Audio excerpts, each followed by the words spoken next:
go right to questions. All right, folks, we'll open up front row left. Bill Rabinowitz, Columbus Dispatch. I need to ask you about the running back situation. You lose Mayan. Do you have any sense of how serious it is? How concerned are you about that position right now? I don't think that hopefully these are going to be, some things that we can overcome here in a short period of time.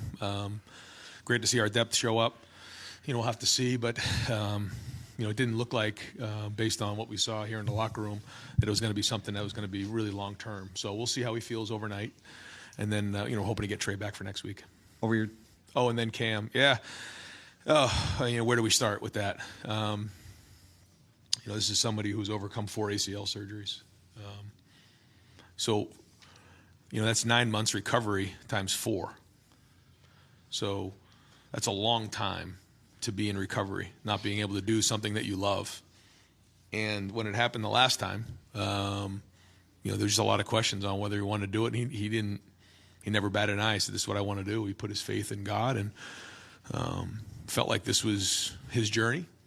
And what happened today in the stadium was magical. And that's what college football means to a lot of people. Not to everybody, but to a lot of people. And that's one of the reasons why college football is special. It's one of the reasons why you coach, is to see something like that happen. And hopefully there's somebody out there that's going through tough times that can see that as a motivation to overcome, because it's one thing to see that moment right there, but it's all the morning workouts he had with Adam Stewart. It's all the, mornings waking up on crutches. It's, the disappointment, because that's not what you picture when you graduate high school and you sign with Ohio State is something like this. But there was something special that went on in the field there, and you could see it with our team. And I'm just really happy for him, but just really selfishly proud to be part of a moment like that, to see someone overcome such great obstacles in life.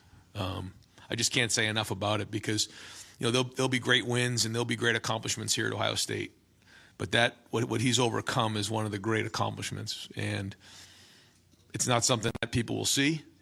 But at least they were able to be a part of that right there. And, those who were in the stadium were able to be a part of it, because that's as special as I've been around. Over to the right, Dylan Davis, Delaware Gazette. When Kam went into that game, was there a specific emphasis on trying to maybe get him a touchdown? Were you thinking about that? Well, Kam, tweaked him, his lower extremity again in preseason. And so he was kind of in a process of getting back on the field, and we weren't sure when that was going to be. And we never knew when the time was going to be that he was going to actually go back in the game and play. It was the moment was right. We still had the starters in the game after, we muffed the punt and they scored, and we were going to take the starters out. It didn't happen that way. We decided to keep the starters in, so that had to happen. And then Marvin caught that pass, and we felt like, okay, now it's time to take Marvin out. Just probably too much risk at this point with Marvin. And that's when Hart said, well, I think it's Kam Babb's time. And so we called one play. That was a swing to Xavier. And, if it didn't work out that way, it was going to come back to Kam. We got the ball into the red zone. There was, I think, an injury on the play. And CJ came up to me and he said, what do you think about trying to get Kam a touchdown right here? And I said, I think it's right. And we called it, and it worked out that way. So, again, pretty neat. Over to the left, Kam. Ryan, when you lose Mayan, you've already had Trayvon out for a little while. Dallin came in and has played. When he's come in, he's played really well this year for you guys. You've been able to move Xavier back there. How confident are you in Dallin that if Trayvon can't play and Mayan can't play going forward, that he can take the load, and do you expect Xavier to still get more carries in the backfield as well? Yeah, I think both those guys showed that they can do a good job. I think it's pretty remarkable that we have that many guys who are capable. But whether it's Trey, Mayan, or Chip, we're hoping to get all these guys back here as soon as we can. It's been frustrating, obviously, not having a full strength room there, but I guess the positive spin on that is the depth is shown, and we've been able to keep that going. But But yeah, I think Dallin had some really nice runs today. And the number one job of running backs is take care of the football. It's the number one job. And the rest of it takes care of itself. And I thought he got into a rhythm. I thought he had a nice run early on. I think he had the first touchdown run and bounced that one. Did a nice job with the vision on that. And overall ran hard. Even a couple of those runs there in the fourth quarter, I thought he finished the runs. If it was a 3-yard run, he was finishing at 6. I think he's got good feet, good vision. He's a really good young player. Over to the right, Austin Ward, Rivals. Ryan, I know you'd been hoping or looking forward to maybe a game that felt more normal. Did this do that for you? And when a team handles 40-point favorites should win that easily, theoretically. When they take that seriously, is that another mark of toughness in your mind? I think so. And like you said, I do it. That felt more like a normal game other than the short yardages again that I was ready to bang my head against the wall. But other than that, yeah, I felt like it was more normal. And it was great to get a special teams big play on the blocked punt. I think that was great. And I just thought we had a good rhythm in the game. We kept playing. That felt more normal. When you say you want to bang your head against the wall, what do you think is going on there? And is there just something in your mind? It looks like the play action down there can sometimes work. Are you just trying to prove a point when you keep doing it over and over? Or what's the... Yeah, probably being stubborn there. Yeah, probably. But still, I still think we need to get better movement, and we need to run harder, and we need to get the first down. I think we had one third down that we split for. It might have been a touchdown to mine. That was good, but still not good enough. Over to the left, Dan Hope, 11 Warriors. Ryan, we saw DeJuan Jones, Denzel Burke, Chip Trayanum. None of those guys played today. Are you expecting those guys to be good for next week? Yeah, I am. We'll kind of see tomorrow how it all goes, but it's this time of year, so guys are going to be banged up. It's just the way it goes. But and there were a lot of guys who played banged up today, a lot. These guys just didn't feel like they were ready to go play, and certainly we're not going to put them in a game if they don't feel like they can play. But we're looking hopefully to get a full week of work out of them and see them play against Maryland. Over to the right, Bill Landis, Rivals. Ryan, what did you think of Xavier's long touchdown run? Both his effort as he's zigzagging across the field, but then also the blocking he got downfield on that play. I didn't see it other than on the jumbo. I saw Julian, I think Marvin, hustling downfield and making some great blocks. I can't wait to see it on film. I heard the sideline going crazy. The initial thing that I saw was they stemmed the front, and it's a play that we had worked on pretty hard, and I thought we logged the end really well. We got around that quickly, and then I thought that the tackle did a really good job of getting up to the backer, and then the second puller, it was 3 for 3 right there. And then Xavier slipped through, and then the rest was I was kind of in the back there, and I thought at some point he was going to go down. He just kept squirting out.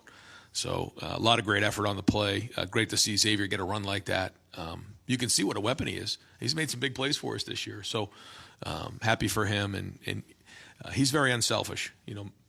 When we felt like maybe he would have to play a little running back in this game.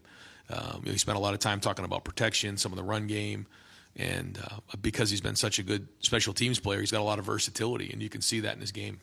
Over to the left, Stephen Means, Cleveland.com. Ryan, there's already a ton on CJ's plate as is, but when you're not really sure if you've got running backs healthy and your passing game has the week it does last week, just how impressed are you with the week he had this week and how much of an emphasis on it, and not necessarily be perfect, but kind of lift things up when you have situations like this? Yeah, he's the leader of our offense. There's no question about it. And when your leader is just into it and pushing the guys and understands how important balance is in your offense, that's important. And there was a little bit of an edge to the offense this week. I think that was all week in practice, and we got to keep that going. It's the only way we're going to reach our goals here. But I thought he threw some nice balls. I thought the double move by Marv was a really nice route, and he put that right on the money. We did have one drop that could have been an explosive play. I thought that was a good throw. He kind of up and downed it because he saw the backside corner. Threw a nice ball to Cade on the seam route. Overall, I thought he was really on point today. Over to the right, Clay Hall, WSYX. You mentioned the punt block. Coach Lathan Ransom, what Yep. reaction to the day he had? Yeah, was all over the place and did a really good job with Parker Fleming on that adjustment. That was something that was a little bit of an adjustment based on what they were doing, and he was able to put that on the field. And I think that's a sign of a mature player that you can talk about it on the sideline, make an adjustment, and then go put it on the field in a game like that, a competitive excellence. We've worked hard on that. We've worked hard on the tracks of blocking punts. And there's an art to that. You can be out of control and run into the punter, which will be a 15-yard penalty, which certainly keeps coaches up at night. But he did it really well, got his hands right to the ball. A lot of times what you want to do is you start swatting at the balls. He put his hands right on it, and really well executed. Great to see him playing so well across the board. I know he's, I think, a finalist for the Jim Thorpe Award, and now to see him make a play like that kind of flipped the game for us, I felt like, in the second half. Got time for a few more folks. Over to the left, Doug Lesmerises, Cleveland.com. Ryan, when did you know DeJuan Jones might not be able to go today, and how did you think Josh Fryer did starting for him? Yeah, we were hoping to get DeJuan out there. He was out there in pregame. It was a game-time decision. He was close, just didn't feel like he could do it, and it's a tough call. These are tough decisions, and but we also, I think, part of the decision, we knew we had Josh, and Josh had been playing well as the extra tight end. And then I had a good week of practice. So, we had confidence in Josh to put him in the game. I'll have to see the film. I don't think it was a perfect, but I feel like he played well. We didn't really, when you don't notice a tackle, that's usually pretty good. But have to watch the film and see. But a couple times he looked like he was doing a pretty good job in protection. Rob Aller, Columbus Dispatch. Ryan, of 11 on both sides, in some ways is running back the easiest to plug and play in terms of putting a new guy in there versus maybe a lineman, obviously quarterback? Yeah. Running backs. Yeah. No, I mean, I think it just depends on your skill set. It's hard to fit the right person in there. And the thing for Xavier came in and has played so many different positions. He played running back for a whole spring, maybe even more than that. So he had a background in that. To say could you put Julian Fleming and play running back? No, you just can't do that. You couldn't do that with Marvin Harrison. I guess maybe a Mecca because he's a little bit built like that, but it's hard to find the right skill set to do something like that. And I think that's what makes Xavier a weapon for us, and happy to see him make those plays. More backups when you have 2 or 3 or 4 guys. The next guy up in some ways is easier than. I don't know. Maybe other guys have made it look that way, but I don't think that's the case. I guess as a running back, you can run for what they block for, but then you saw them make some guys miss and make bigger plays. And I think Dallin more on contact, and I thought Xavier at the second level. Yeah. Over here, Tim May on 3, Letterman Row. Yeah, Ryan, I just want to get your reaction. Number one, in Mecca, it looked like it might have been a head bump situation. Is that accurate? I mean, I don't know. I'll have to go see. But once we get sometimes late in those fourth quarters, we try to be careful. Yeah. And obviously Hancock played most of the day today. Yeah. I mean, what did you see out of him, and were you impressed by that? And number 3, Xavier Johnson. How much work does he get at running back during the week? Yeah, not much. We'll give him tracks every now and again. But he has a background of that. Tony worked with him closer to the game here a bunch. They met extra to make sure that he was ready and everything. Early on in the week, it was just a little package. By the end, it was the whole thing. So, again, hats off to him. Then you saw Mitch doing a little bit of that as well back there, and so that was good. And your other question was about Jordan. Yeah, Jordan in the secondary. I thought Cam Brown flashed at times. I know they caught the fade on him early, but it didn't bother him. He kept playing and competing. I thought that was great to see. Got his hands on some balls, and good to see Jordan out there competing. I don't know what he'll grade out, but you notice him in practice. You notice his competitiveness, and he has great instincts for the game. And final question, gentlemen from our armed forces, thank you for what you do. You get the last question of the day. Thank you very much. Avid Santiago, Ohio National Guard. Thank you, brother. You saw a lot of festivities today, from the soldier running out with the flag to the flag ceremony to everything else that happened with the enlistment on the field. When you see all the soldiers and airmen in the stands on Military Appreciation Day, what goes through your mind as a coach on the field? Well, first off, it makes you realize that this isn't as important as that, and it puts everything in perspective. You're talking about people who are putting their lives on the line for the country so that we can have an opportunity to do something like this on a day like today. And I know we don't take that for granted. We actually, every Wednesday, we have some folks come over to the facility after practice, and our guys get to thank them for their service. And I think it gives them a little perspective too, that sometimes it feels like what we're doing here is the most important thing in the world, but it's not. It's not. And we have so much appreciation for all those who give the ultimate sacrifice, and there's nothing more unselfish than that.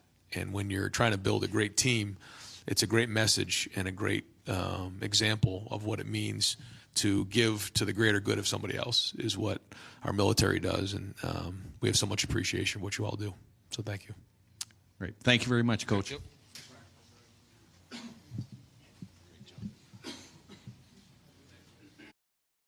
At the very back, yep. Okay, folks, we're going to send Lathan Ransom and Jack Sawyer to tables in the back. And we've got, yes, sir. And we've got Kam Babb and CJ Stroud up here at the main podium. We'll open it up here with Dylan Davis, Delaware Gazette. CJ, was there any chance that ball wasn't going to Cam on that touchdown?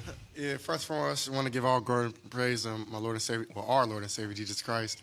Definitely blessed to have another opportunity to go out there in the shoe. Super amazing outcome. Just really happy. But, yeah, I wanted that to happen a lot. I mean, really bad. So it was amazing to get my boy the ball. Kim, obviously, there's been a lot that's gone into that moment for you. How do you even begin to characterize that moment for you and what it meant? I mean, yeah, I don't really know if words can kind of describe it, but if I had to say a word, man, just thankful. Just thankfulness for, first and foremost, Jesus Christ, man, and who he is to me. He's my rock, my Lord, my Savior. So, but also thankful for my teammates and CJ. I was telling guys earlier, I meant to send it to CJ, but there was a pass that he threw like freshman year to me at practice during camp. And he's kind of been, ever since he got on campus, really, he's been there and kind of held me up when I felt like I couldn't go on. So he's a great football player, love him as a football player, but I love him as just a brother. And I see him just as a young man that's trying to follow Christ. And so just the fact that he has my back in the moments that he has, I'm just thankful, man. So. Yeah, over to the left, Nathan Baird, Cleveland.com. Oh, okay. I'm sorry. Well, he was there. Stephen Means, Cleveland.com. Cam, when you catch it and you kind of drop to your knees after you had a moment, you came to your sense, what are you thinking? What's going through your head in that moment? Yeah, I mean, I would say the past 5 years that's kind of been what's been on a dream of mine is whenever I catch a touchdown, whenever that moment is, to get on my knees and give praise to him, to Jesus Christ, because that's the only hope that I truly have. I love football. I love what it can do for so many people. But I just know there's a world with a whole bunch of stuff going on, and so many people need hope. And so if I could give and shine the light that Jesus has given me and give that to others, I think that's my responsibility as a son of God, a son of Jesus. So that moment has kind of been in my mind for the past 5 years, though. So. Over here to the right, Clay Hall, WSYX. Cam, congratulations. I did run into your dad, and he literally was speechless. What does it mean to have your family here, both sides, and just they've been back with you every we've all done stories on you, and I think everybody's kind of happy as heck for you. Yeah, I would say I'm just thankful, again, to have family that supported me in times when, I just felt like I couldn't keep going, they would always speak life into me, and especially my pops. Started playing football because of him, and he's always been there. He's always been the main person that believes I'm the best receiver in the world, and so having him behind me means so much, and my mom and my whole family and teammates. I couldn't be more thankful just to have as many people as I do around me, because it's not just about me, it's about everybody else as well. So. Rob Aller, Columbus Dispatch. Cam, you could have walked away at any moment through this journey, and no one would have held it against you. Mm-hmm. What kept you coming back? Was it football? Was it faith? Was it a merge of the two? Yeah. And what were you trying to accomplish? Yeah. I would say, I love football, but mostly faith. Mostly, again, knowing that when I, truly surrendered my life to Jesus and He showed me his love and who he is. I just wanted to share that with the world, and we have such a big platform here at Ohio State. I just thought, if it doesn't work out, then Jesus is still good. He's still King. He's still Lord. He's still my Savior. It doesn't really matter. But if it works out in a way that I think it can, then, like I said, there's so many people that I can turn to him, and I think there's a lot of sadness and stuff going on in the world, and I just wanted to be able to tell people about what Jesus has done in my life, and just even for my teammates, I know they go through things just like me, so if I could just help them out as well, that was it too. Go ahead. The impact was sort of behind the scenes. Mm-hmm. You thought you had a role to play, not just on the field, but as sort of the the guy in some of your studies and that type of thing? Yeah. I mean, I think there's a lot of behind-the-scenes things, and we got so many people that are behind the scenes. Like, I wouldn't be here without Adam Stewart, a.k.a. Stewie. I wouldn't be here without him and the whole training staff, and they've kept me going as well. So you see me because all the work that he's put in with me the past 5 years as well. So over to the right, Stephen Kishbaugh, the Lantern. CJ and Cam, you guys describe yourselves as men of faith, and for Cam and CJ, your paths have been a little different. How do you guys manage to just keep up in your faith in Christ, and how just while managing a busy schedule, being an Ohio State student athlete? I'll go ahead. Yeah, man, it's definitely tough. Even coming in early, like I was probably 18 years old. I think it was the end of 2019, going to 2020. I still kind of knew about my faith. I grew up in the church, and I remember just being, it was probably like my second day on campus, and this light-skinned dude come up to me, curly hair. I'm like, "Oh, what's up, bro?" He like, "Hey, man, you got a church?" I'm like, "No, I don't got no church yet." He was like, "Hey, come with me on Sunday." That same Sunday, I went to church, found where we went to Hope City with Pastor Brian Reed, where he does community help on campus as well. So that's kind of like when it got me going when I got to Columbus, and that made me feel like, man, I really have a brother in Babb. So, but other than that, man, it's tough being consistent as well. Just because you have, of course, school, then you got ball, and then you have family. You have so many things that kind of pull you away from it. But when you have, I mean, it could be a little bit of time. It could be in the morning when you just wake up, getting on your hands and knees praying or reading your word. It's little steps that even Babb helps me with. Like, we have a Bible study that we do, and I have one back home through the TTGOG and Ball by Faith Foundation through my uncle back home, where I tap in every Thursday on a Zoom, and we do a Bible study. So I would say people around me have helped me become way more consistent, and I think that's the biggest challenge, is being consistent with your time. Now over to the left, Cameron Teague Robinson, The Athletic. CJ, we saw the celebration for Cam when he scored that touchdown. I mean, it was on the sidelines well until the next drive. Can you put into words what he means to this team and in this program? Yeah, for sure. I mean, I know it was one of probably the most, like, I didn't want to mess it up. Like, I was nervous. I didn't want to. I seen the coverage that we got. I seen the leverage that we had on the corner. And I was like, oh, man, I better not mess this up for my guy. So I'm happy I just made the throw. But honestly, words can't describe. Like, I really honestly, like, I don't care if I threw 8 picks in that game or I didn't play good to the eye's world. It doesn't really matter to the world's eye. It doesn't matter. When you see somebody like Babb, who's really, really put himself behind everything that he's been through and helped the team and push Christ, because it's hard when you're on that type of path. People look at you to be perfect, and I definitely think that he's done his best to be that to us. And of course, I'm not perfect. He's not either. But at the end of the day, he strives to get to God every day and to reach people, and he's inspired me. So just having that moment on team. The whole time I'm thinking, like, we're going to get 15. I don't even care, like, because they probably not even going to trip. So I wasn't even mad about it getting the 15. We were definitely just happy for my guy, man, because y'all don't even know, like, the emotions that happen through fall camp and, like, years where he's already been here. So many people. I'm already knowing the world. His phone's probably going crazy with Chris, JK, all type of people, man, just probably tapping into him, because everybody has really been felt by Babb, from Chase Young to Justin Fields to Chris Olave, Garrett Wilson. I bet you all of them are really happy for my guy. So that'll just tell you every year he's left a legacy. Over to the right, Doug Maurice, Cleveland.com. Cam, how many people hugged you, do you think, after the touchdown? Were you counting the hugs as they came? It was a lot. I wasn't really counting. I think I hugged some people like 5 times. But, I think in a moment like that, just the love, when you feel that and you see so many people around you and just wanting to hug you, again, it just kind of leans back on the brotherhood and what we really have. It's not just a word to us and the guys. It's the guys in the locker room that make that possible. And then, just the coaches that we have as well. So, man, I'm just thankful for each guy that we have. Even, I know some guys are, put on the spotlight more, but even for the people that aren't seen, just everybody from top to bottom, it's wonderful, and I'm grateful to be at this university, on this team, and I tell people all the time I wouldn't have changed a thing, just because the people make Ohio State what it is, so I'm just thankful to be a part of it. It looked like, as we watched, it looked like some people maybe were shedding tears with you during that. Were you shedding any tears? How emotional did it get? Yeah, I mean, I did. I would say probably when I go home and really spend time with the Lord, that's probably when the real tears will come out, because it really hasn't hit me yet. It's kind of all a little blur. It happened really fast.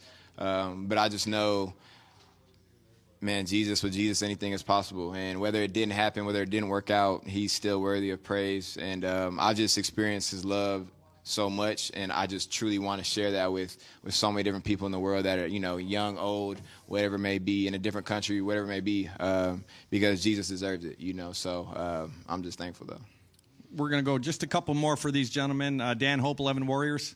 Oh, Katie Kapusta, Spectrum. CJ, quick question for you. We talked a lot about the run game last week with you wanting to get a little bit more involved. You had a big reaction in the third quarter after that run was called back. You stepped out of bounds just a little bit. What was your emotions there, and what, how much more involved do you want to get in the running game, especially with injuries in that area?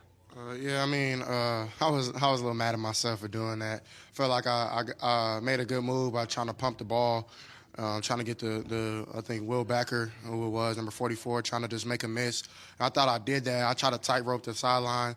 Honestly, I ain't been out there in a minute, trying to navigate. So I'm kind of getting back used to it, because I feel like I am pretty decent at running the ball, but I got to get used to being out there again. So I definitely think that I'm willing. Like I said before, I'm willing to do anything.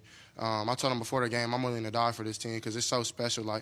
Just that moment right there just shines light to the world of what we have in the Woody and what we have in our building. So I'm willing to fight for my brothers if it means I got to play with one hand, one foot, whatever the case may be. So, and then you see, Mayan struggling through injuries and still going. Trey trying to get back as quick as possible. Dallin did a great job today, of course, with X, and then Mitch as well stepped in. So I think everybody on this team really wants to have each other's back, and we're just hungry for more. So over here to the right, Bill Rabinowitz, Columbus Dispatch. Hey, Cam. Congratulations, Cam, first of all. This was not an ACL injury this year.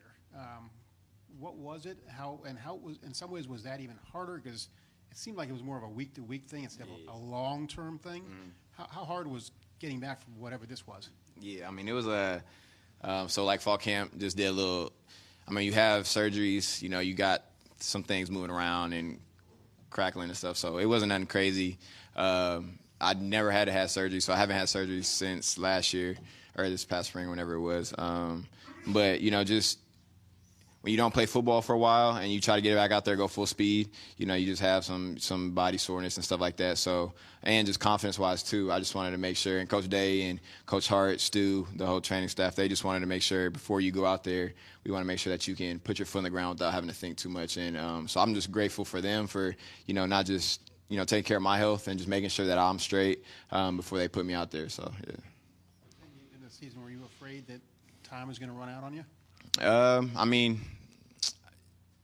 I think for me, I've come all this way, and I know in my head it's just whether it happens or it doesn't, man, my hope isn't in football necessarily, it's in Jesus. But if it's meant to happen, then Jesus he'll make it happen, and he did that. And so, I guess you can say time was running out, but in my head, I kind of think big terms was even if it's a Team North game or whatever game we're playing in, and I get a shot, he can make anything shake, or, national championship, whatever game it may be, he can make anything happen. So you hear about all these great stories and all that, and I just kind of, I just know the God that we serve, and so it was all up to him.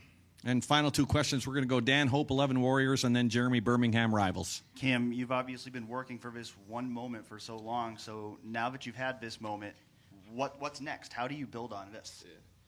I think just kind of what CJ said, we're hungry for more, just taking it day by day, week by week. And this wasn't, it was a great moment. I'm thankful for it. But we just have so much in vision, and we know we can do. We just have to go out there and put the work in every day. And that's just taking it, like I said, day by day. But we know there's more. And we're just going to keep doing what we've been doing, trusting the Lord and just controlling what we can control and doing what we can do, and relying on each other, staying in tight and allowing things to, the outside things not to affect what's going on within the walls of the Woody and this team. So, we're hungry for more, and we're just excited to kind of continue on this journey together as a family. So. And Jeremy? Cam, like the series right before you went in, you were warming up on the field. You could almost see yourself. I mean, I could see you. It looked like you were kind of like talking to yourself, like, get ready to go. Mm-hmm. When that happens for you after all this, can you just put into words like what that moment felt like? You said you've been waiting 5 years for this moment, but no one's asked you how that moment felt. So what did it feel like to catch that ball when you did, and just the entire everything that you went through in that moment? Yeah, I would say I think Xavier Johnson, after he caught a touchdown against Notre Dame, he said something, and it was about the Lord, just saying, like, even how faithful God is and how faithful he is, but even when I'm not faithful to him, he's always faithful to me. And so just understanding that he gave me the gifts and the talents and everything that I've had. And a lot of people say that, you can't really come back from 4 or 5 surgeries and feel good and do all these things that I've been able to do. And I was just, in my head, I was thinking about him the whole time, and I was thinking about CJ and just the journey he's on, and just all my brothers that I've talked to about Jesus, and just even my family, just allowing the light to shine through me and truly tell them, I told you that it was Jesus Christ. It was just all him. And just being able to represent him and represent them, and just having them on my back and or with me, not on my back, but with me throughout all these times. It was just an honor, really, truthfully, because I don't really deserve it. I would say I'm just a young man that's trying to chase Jesus with these guys, and he's kind of held me the whole way. So.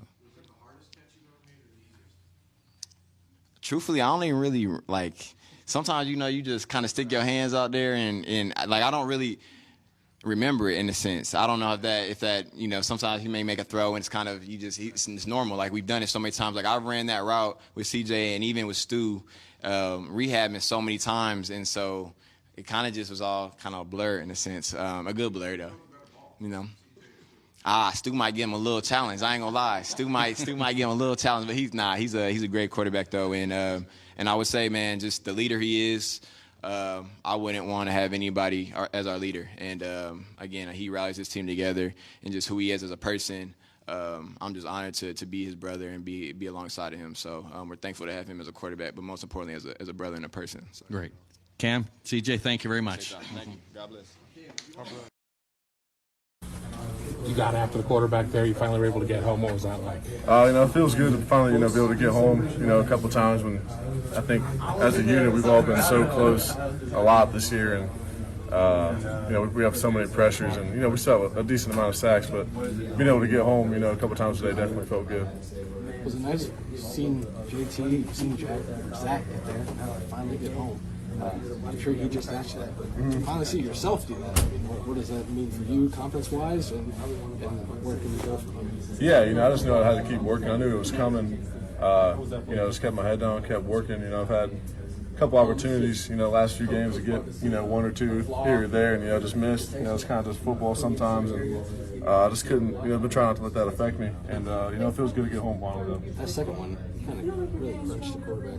Does that one feel a little better than the first one? Which one? How hard you hit him the second one? I think it was the first one. I think it was. Was it? Yeah, I think the second one you ragdolled him on the second one. Oh, yeah. No, I didn't know I hit the first time I hit him that hard. Sometimes you kind of feel when people leave their feet, and I kind of felt that, so it felt nice to, get a hit like that. The second one, it looked like you kind of barely got him, like grabbed him and were able to throw it down. I guess what allowed you to get through with enough momentum to kind of grab him and pull him to the ground? Yeah, I kind of noticed he started to, duck a little bit. I didn't want to call for a targeting, really, so that's why I went for more of a wrap and roll tackle that we work on a lot of practice. And, I didn't want to get called for a cheap targeting call coming in free. It's like a little bit of a twist you guys kind of ran on that play that kind of sprung you free. You like walk through what you were trying to accomplish. Yeah, my first step, I realized that he slid real hard my way, and I knew I had to up and under right away, so I just hit it real quick, and Teron did a good job ripping the B gap, and it came clean. They slid the opposite way, the center went the opposite way, and was able to come free, so it worked out pretty well. Is that a call, or is it just two guys kind of working together to find the right place? Sometimes it's a call, sometimes it's more of a natural feeling. It just kind of naturally happens. I think that one was called, though. It seems like on the other side of the ball, and everybody deals with injuries, but how did it feel with the celebration for Kam Babb finally? Oh my gosh, man! I mean, it almost brought tears to my eyes. Seeing the stuff he's been through, and how hard he's worked, and how humble he is, and how big of a man of faith he is. Inspires me, and getting to see him out there, catch a touchdown, his first touchdown at Ohio State, it means the world for all of us. And like I said, this has almost brought me to tears. I mean, seeing how hard he worked and how good of a kid he is, and he inspires all of us to be better people. Jack, this defense, second week in a row, just give up 7 points. I'm sorry, give up another touchdown later on after the muff. Yeah. Just in general, defensively, do you feel like you guys are starting to put some things together? Yeah, I think there's still a lot of things we can work on, but I think collectively we're starting to beat to the same tune and make plays, and I just think we're all figuring out the defense as we're going, and right now we're playing really good football, which is it's the best time to play good football in November, and so like I said, I feel like we're clicking at the right time. Was last week just an anomaly on third down that they converted so many of them? You were 3 of 17 today, so that was much better. Yeah, I think just in football sometimes it happens. Maybe a broken tackle here or there, or a collapsed pocket here and there in a scramble. So you're going to have those sometimes on third downs. I think it was a lot of third and shorts too, and I think the weather played in a factor as well. And they got us out of gaps a couple times going to that Wildcat. And got to tip our hat to Northwestern. They played tough that last week. Jack, it seems like a lot of maybe some of the times this year that you're talking about those broken plays, the guys just running the other way from you. Mm-hmm. Today, they came into your lap a little bit. Yeah. Is it luck, or is that you're just putting yourself in the right spot, or both? I mean, we all play assignment-based football. That's what this defense is, centered around. So, some weeks, you're not going to make a lot of plays. You just got to live with it, and you got to stay in your gaps so the people behind you can make plays. And in games like this, sometimes it's your day. So it's kind of just the way it goes, and it's a team defense. So. Jack, it seems like at the beginning of the year with Mike and Toronto's got Tyreek, the pressure was coming from the inside, and it's worked its way out as the year's gone on. Have you noticed that, and have you guys seen that on film, how it started earlier in the year inside, and now it's starting to work its way out to the defensive end? Yeah, I think early in the year, when you first start a season, you're not going to be perfect on the edge. And I think, our whole defensive end room has been picking it up a lot. And, just keep working, and we knew it was going to come eventually. And, the inside guys are still playing real well. Tehran's, been a beast for us, taking on double teams almost every play. I know he gets pissed and tired of it, but he does it anyway for us, keeps our linebackers free. So, I think just collectively, we've all been making strides and all been, pressing the pocket a little bit. How much do you guys how often do you guys in defensive end kind of thank Tehran for what he's doing right now? Oh, I thank him all the time. It's funny when we're coming off the field and, Tehran's got a funny personality, always making us laugh, so he's always laughing about, damn, another double team. I'm like, yeah, appreciate it, thank you. So, it's all fun, he likes what he's doing, and, we definitely appreciate it. There's been a lot of 2-minute drills before the end of the half where they have the ball, you guys have a chance to stop them. Even if they get momentum, you guys end up coming out in that situation without getting good points. What is it about the defense that makes you guys successful in those situations? Yeah, I think it's just what Coach Knowles preaches, the most important play is the next play. And I think last year, we let a big play kind of mess with our heads, and we'd still get out of gaps, give a touchdown. But this year, we're bending, but we're not breaking. And we know that in football, teams are going to make plays.